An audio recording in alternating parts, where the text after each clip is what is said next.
As someone who used to be the biggest people pleaser and would do literally anything for anyone, I have now come up with 4 rules that I absolutely need to follow in order to remain being kind while also protecting my peace. The first is don't confuse empathy with responsibility. I am an extremely sensitive person and other people's emotions are basically contagious to me. So if I see a loved one crying, I'm gonna start crying. And if I see them laughing, I'm gonna start laughing. But with a sensitive heart, it's also essential to know when to step back from others. In my life, and maybe yours too, I play the role as the helper friend or the therapist. And although this is a role that I feel is very fulfilling for me and I would not have it any other way, I love that my friends can come to me for help and I'm like the first person they go to whenever they need advice or support. It's also a very dangerous game to play. And over time, it can lead you to carry more weight than you had anticipated and weight that is not necessarily yours to hold. I'll always show for the people I love, but sometimes if a day just takes too much out of me and I have absolutely nothing left to give anymore, I'll allow myself to reschedule. It's something really simple as saying, hey, I'm not feeling great today. Can we maybe reschedule another time when I feel like I can be fully present with you? This rule can also be applied to like toxic dynamics where you feel like they're coming to you with the same problem, whether it be about like the same boy or just the same situation overall, and you feel like you're repeating every single thing that you're saying. You're telling them a lot of advice, but it's just going unheard. This is the time where you need to step back because eventually empathy begins to feel like an obligation, and that in turn leads to resentment, not necessarily towards other people, but even towards yourself. And so when it starts to feel like that, this is when you need to take a step back and tell them, hey, I really care about you and I want to support you, but I feel like we're running in circles here. I just need to take care of myself too. Second rule, be very intentional about who you choose to be kind to. Okay, but don't take this as forgetting your manners or withholding like politeness. Everyone deserves basic respect, even strangers. But kindness and politeness are not the same thing. And when I say kindness, I mean really going above and beyond for someone that you care and love.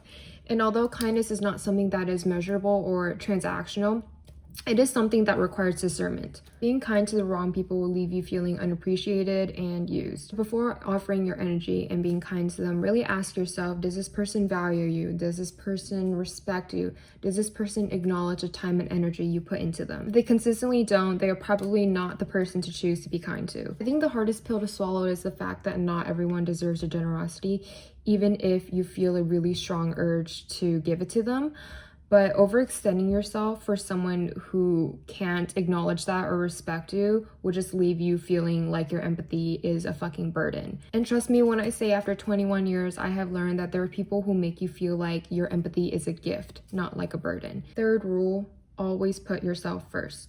No matter the circumstance, no matter the situation or the emotions involved, it is always essential that you prioritize yourself first. I've caught myself getting excited to do something nice for someone, only for me to realize later on that it was just too much and I didn't truly want to do it. And then that's when feelings of resentment start to creep in. And it's not really resentment towards them, it's more so myself for offering something I couldn't really give. And so to prevent this, you have to pair kindness with self-protection. Even small little gestures matter. For example, offering someone a ride. There have been times where I offer someone a ride and then I realized their house is like 7 miles out of the way. I have a busy schedule. I'm already tired and I just didn't want to do it, but I offered in the spur of the moment because I'm like, oh, like let me do something kind.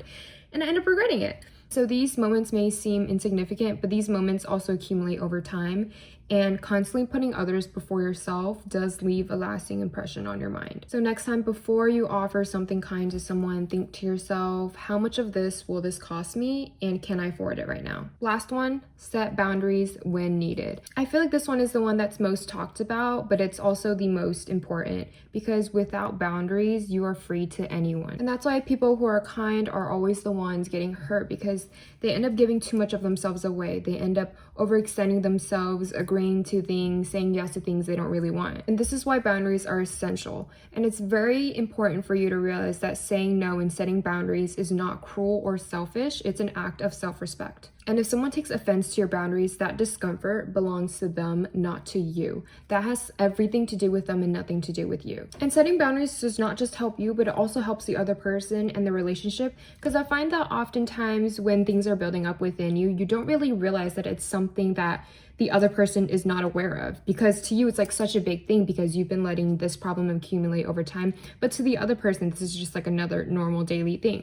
And so it's very important that when something comes up that you say something, that you set the boundary, that way they can learn and then they can navigate this relationship better and to benefit both of you guys. The next time you want to set a boundary but you find that it's hard to say something, understand that this is for your overall relationship. It's not just for you. It's for both of your comfort and for both of you guys to build a relationship that is beneficial and fulfilling for both sides. Before I lived by these 4 rules, I used to hate myself and I used to hate my empathy and my kindness, and I genuinely thought it was my biggest weakness because I let everyone around me take advantage of me.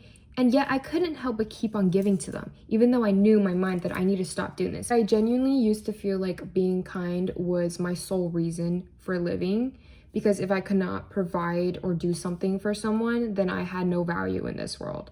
And that is like a really dark and deep thing to say, but that is the reason why I saw my kindness as my biggest weakness, because that was my sole reason for living. And due to that, I could not feel satisfied in any of the relationships I had with my family, with my friends, with any romantic connections, because I felt like there was such a huge imbalance with the give and take in the relationship. And over time, I began not just to resent myself, but I also began to resent others because I felt like they were taking advantage of me. And like, yes, and many times that probably was the case, but I was also the one who allowed it. I was the one who kept giving more of myself when I had nothing left to give. And they knew that. They knew I would keep doing that, so they kept coming back. And yes, that is wrong on their side too. But at the end of the day, it is your responsibility to take care of yourself. It is your responsibility to set boundaries. And you have no control over another person's actions whatsoever. You only have control over yourself. And I was essentially attracting these people because of the person that I was, because of how giving I was. They knew, oh, if I come to Celine, they would be more than happy to keep giving me more. Once I started following these rules, I now no longer attract those people because people know they can't fuck with me, essentially. There's nothing they can say or they can do for me to lose my self-respect, for me to sacrifice anything from myself. Because instead of the people pleaser that I used to be perceived and known as, I am now someone who has so much self-respect that if anyone even looks or gets to know me, they know I do not stand on it now. I will not tolerate anything. I will only be kind to you if you deserve it and if it's something I can offer. Now with self-respect, prioritization, and awareness, I can now see my kindness as my biggest strength and not a vulnerability. I can now empathize with people and still remain whole. I can give while filling my own cup, and I can love others without abandoning myself. I give out of desire, not fear or obligation. So no, you do not need to change your soft heart. You need to change your philosophies. Learn how to live gently, wisely, and at peace.